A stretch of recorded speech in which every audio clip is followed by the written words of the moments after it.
Good afternoon, ladies and gentlemen. I'm very honored to be with you this afternoon on the Natal conference in Austin. Unfortunately, I cannot be in person with you, but I hope this recording will be somehow helpful to explain my topic, which is basically based in focus on two areas. First is giving the glimpse on the demography of Poland, but I wouldn't like to stop only on that. I would like to also share my conclusions on the analysis, what impacts demography, especially what impacts fertility in Poland, but broader in developed countries and the review, the research I did on this recently, I wanted to share with the outcomes. So, without further ado, let me introduce myself. My name is Mateusz Lakomy. I'm a demographer. I'm placed in Poland, in Warsaw, and I've been working on demographic issues, especially focus on human fertility for like over 10 years now. So, let us start. Poland, as some of you probably know, perhaps all of you already know, is the country that faces one of the lowest fertility in the world, especially in the Western world recently. We don't have official data, but two estimates show that probably Poland in 2024 had the fertility of 1.11 child per woman. So this is well below the US fertility and probably the lowest or second lowest fertility in Europe. This estimate was made by BirthCoach. I also did it on my own based on the data provided by Polish Statistical Office so far. And actually the outcome is the same. So this is 1.11 child per woman. And the fertility in Poland has been very low for like 35 years now. It all started in 1990.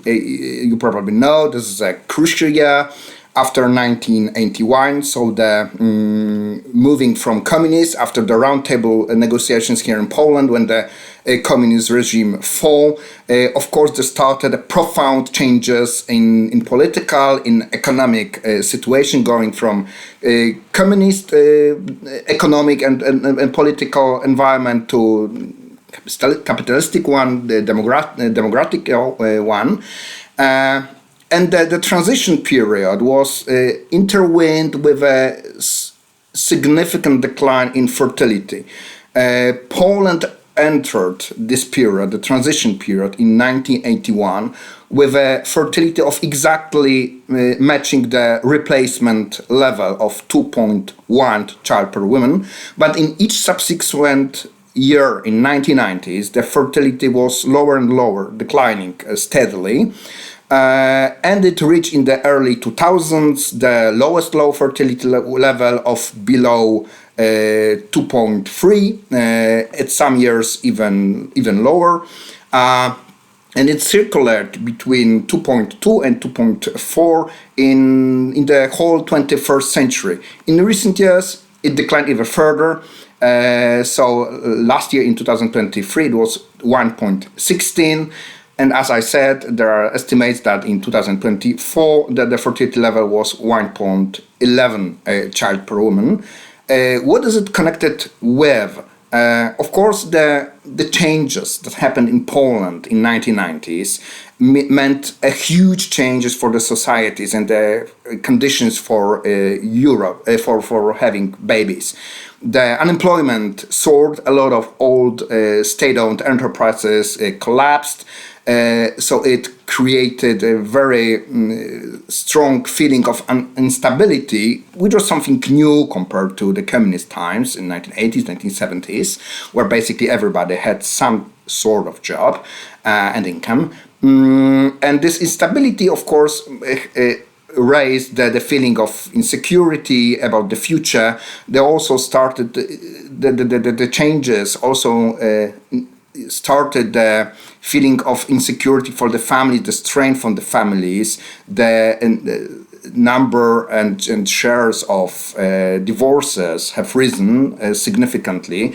It never reached the level of Western Europe, but it's still, there were significant reaching in several years the level of 25 divorces per 100 marriages, which we shouldn't confuse, of course, that every fourth marriage was broken. As we know, different people marry in each year and different people divorce in each year, if they do. But still, it was something unusual. In early 1990s, the divorce level, the divorce ratio was about 5 divorces per 100 marriages.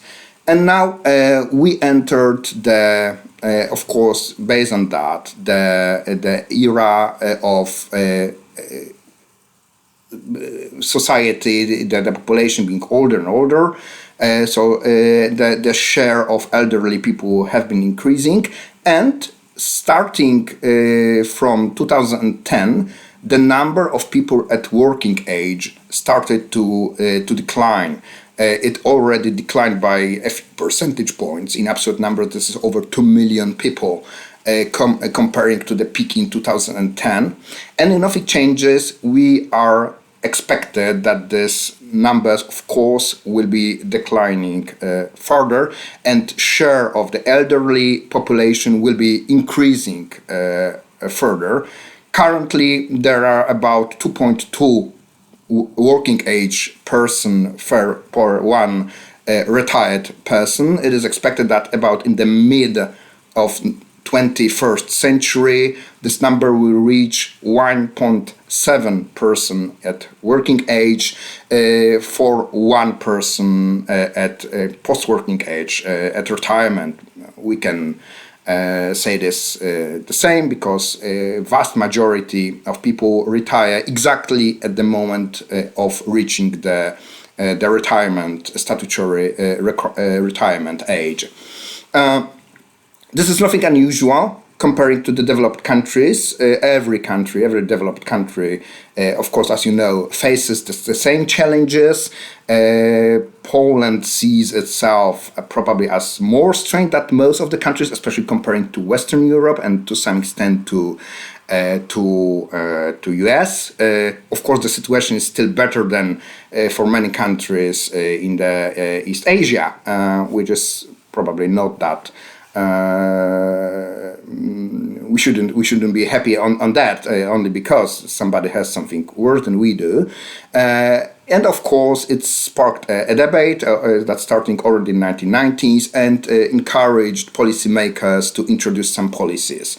And if we look on policies in Poland that have been introduced so far, aimed at somehow raising the fertility level of the population or slowing down the decline, we see that the vast majority of them were in the area of family policies, traditionally understood family policies, which are based actually only in 2 areas.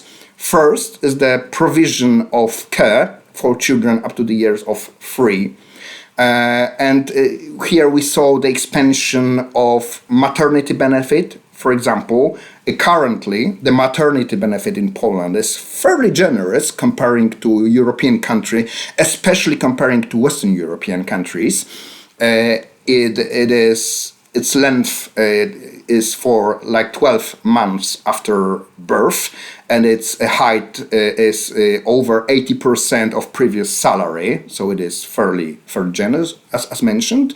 And even if somebody is not qualified for this maternity benefit, because to receive it you need to work beforehand to be insured in social security, in public social security, there is some smaller amount of money of 1,000 Polish zlotys. 1,000 zlotys, we may say this is something about $230, equivalent of $230 for a year. Poland also has fairly long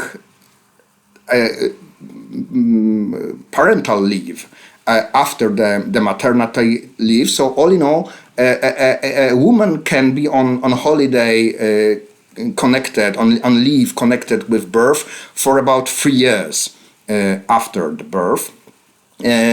Even in recent years, Poland introduced some benefits in the second and third year after birth. They are not as high as the maternity benefit, and it is not connected with previous salary. Currently, if a woman decides to return to work, it receives additional 1,500 Polish zlotys. And if not, it decides to stay with a child at home and care personally for the child, it receives 500. Of course, you can see the discrepancy. So the policymakers prefer to accelerate and to improve labor market activity of women, but still we may see there are some additional benefits in the second and third years. There are also some leaves for fathers. There's a fatherhood leave which takes 2 weeks, and the benefit during this leave is 100% of the father's salary, and also 9 weeks of untransferable parental leave, which is also paid, and for this 9 weeks, the father can expect 70% of his previous salary. Additionally to that, starting for about 2012, 2013, Poland started to expand the network of creches, of formal care. Currently, it is estimated that about 30% of children at the age of 2 and 3 are in the formal care. The remaining share of children is cared personally usually by their parents, sometimes by their grandparents. There's also a large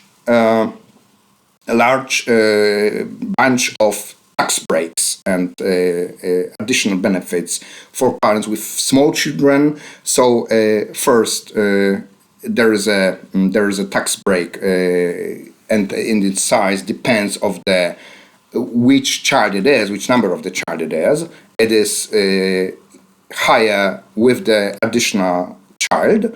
Also, young people up to the age of 26 do not have to pay any taxes in Poland. So if you are a parent at that time, you also benefit from that, and if you earn some salary. And there is also a very interesting, actually unique for Poland solution, that for marriages there is a common tax break for the couple. So should one of the couple, husband or wife, enter the higher taxation level, it can share their income on two with its spouse, and their taxation rate is based on the divided income. So it is based from the half of the income and then multiplied by 2. Basically, if you enter the higher taxation rate, you can pay lower taxes if you are married.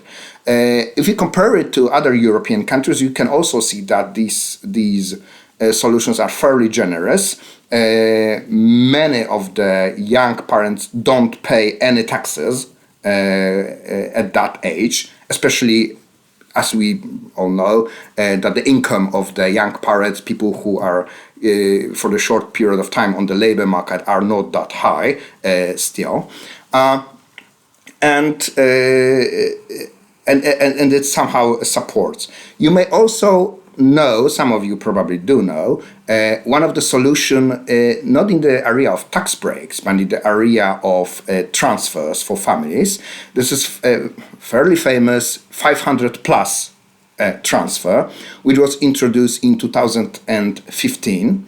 And this transfer is based on the logic that for every child independent of the status of the parents, whether they are in marriage, in informal union, or raised by a single parent. For each child, every child is eligible for was eligible for 500 Polish zlotys per month till the child reaches the age of 18 years old. 500 zlotys, this is about $140.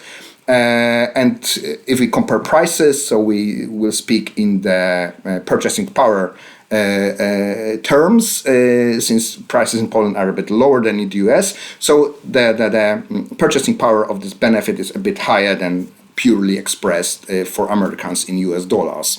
This benefit was increased in 2024, so last year, to 800 zlotys per month, and which is about $210 per month per each child, universally independent of the family status of the child.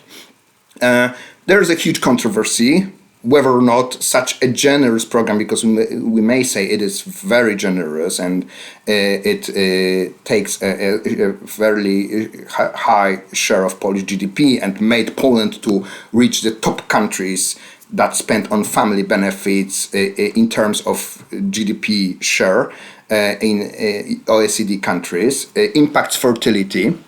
And we see that based on the data of Polish Statistical Office, it had actually no impact for first or second births. It had impact on higher order births for third, on fourth, or even subsequent children. And this is understandable.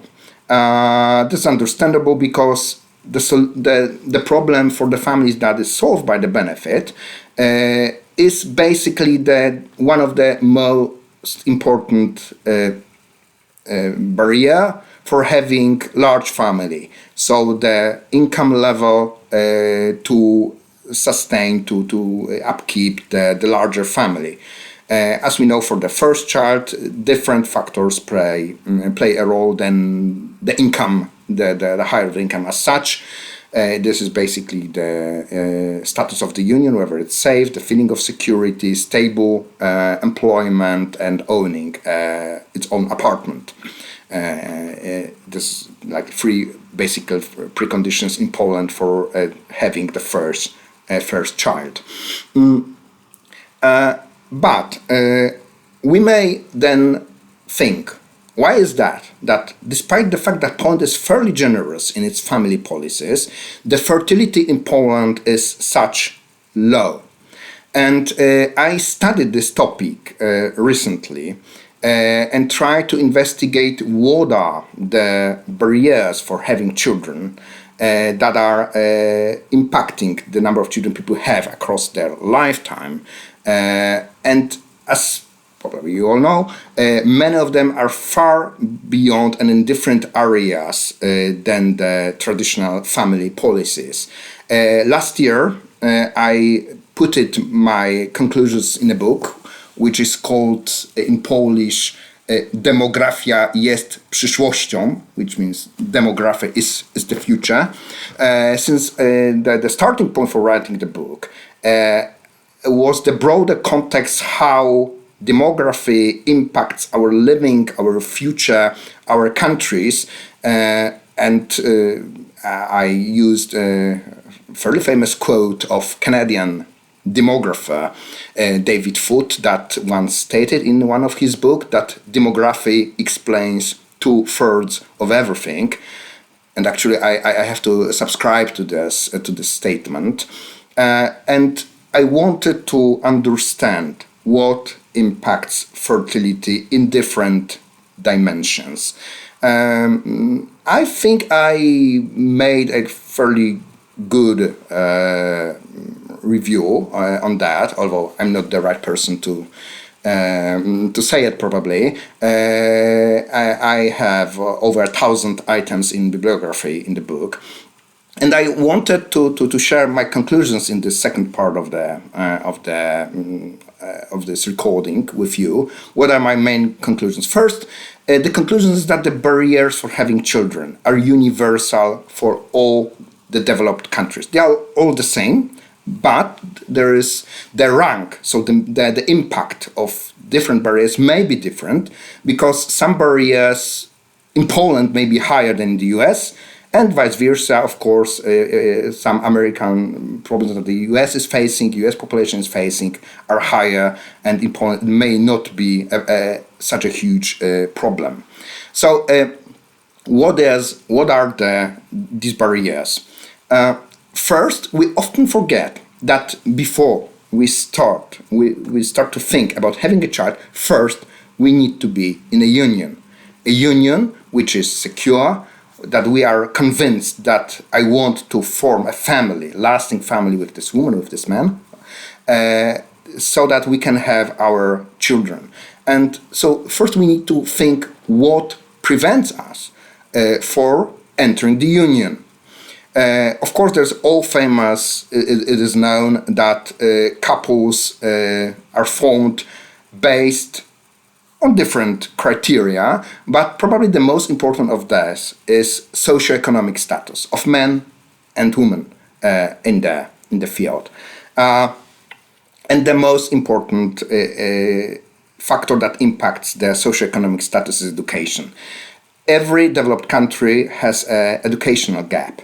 So there is higher share of young women, young females that have higher education than males, than men who have higher education. And since basically women are looking for somebody at equal level of socioeconomic status, or even a bit higher, so which makes the man an attractive partner for potential family building, this gap makes it difficult if the higher share of men have lower socioeconomic status in total than females to form a family, and many young women with higher education will ever remain single, same as the men with some vocational or secondary education. Second, it's huge labor market instability. So working for 20-somethings, so for the young people at their prime fertility age, on fixed contracts that don't provide the stability for having children in the future. The third is still some insufficient support for families in the second or third years after birth, since we know from review of a lot of scientific literature that it is actually good benefits after the birth of a child that allow the family, especially the woman, to care for the children themselves. There's a huge controversy in the scientific literature whether or not creches or formal care support fertility and enhance it. My conclusion is, especially for Poland, that it does not.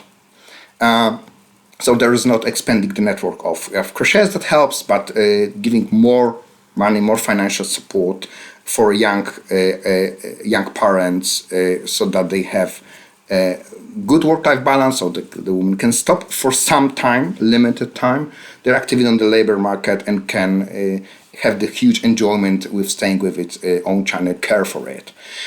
Fourth element is, of course, the instability, is the housing availability. Housing prices are high, and the areas in calculating square meters is low, especially in Poland, for young couples. And we know in Poland that this is one of the prerequisites to having the child, and the area of the apartment is one of the most important preconditions for having a larger family. This is especially a problem in Poland because dependent of the source who is calculating it, from about 1/4 to 1/3 of young people in Poland want to have a large family, at least 3 children or even more. So this is a sort of resource, as we may say it, but still it cannot be, this ambition, this desired number of children cannot be met due to the low availability of housing first, and then the low area of housing. There are also problems that impact forming and entering the family based on the history of our family and the way of attachment to our parents we discover. If young potential parents were raised in full family based on the marriage of their biological parents, this is the best condition psychologically to have their own marriage, their own stable union, and having children. All the differences in this area, so single parenthood, being raised in a single parent household, or breakups or some difficulties in the union of the parents, means a lower probability of entering the union and subsequently having children. Also mention some low salaries and low financial support for those parents who want to have larger family. This 500 plus, 800 plus benefit still seems to be not sufficient for those who want to have at least 4 children, and this is still close to 10% of Polish population of young adults. Then something new that you may be wondering, this is access to smartphone and to the internet. And it has a lot of different areas. I need to be more focused because I'm already ahead of time. But raising with a smartphone destroys our ability to enter bonds, enter deep relationships in the future. First, because we have spent less time in real relationships with our peers, with our parents, with our colleagues at school or on some social activities. And secondly, it also impacts our psychological well-being. That it also impacts how we feel as parents, whether or not we want to have children, and the feeling of loneliness. There is extremely few research on feeling of loneliness and a willingness to have children. But some already say that the feeling of loneliness may have as strong negative impact of willingness to have a child as probably the religiosity has positive impact on having a child. So it seems to be a significant area. Also, what is the problem is the huge expansion, especially in Poland, of the caesarean sections.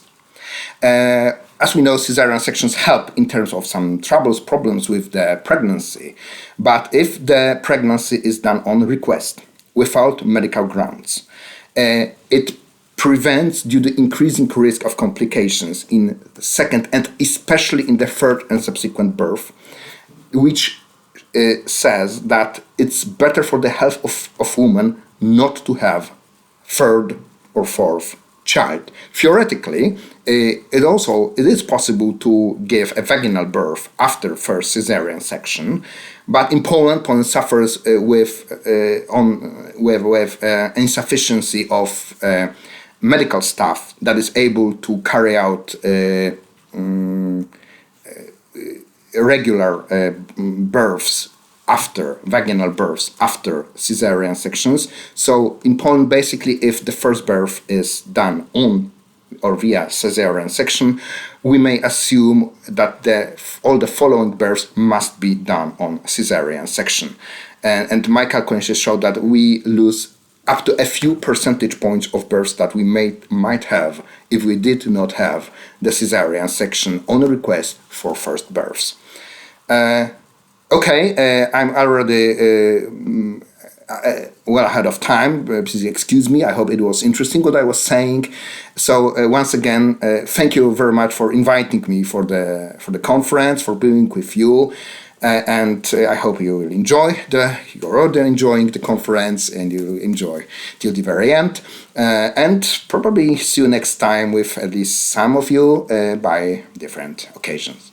Thank you very much.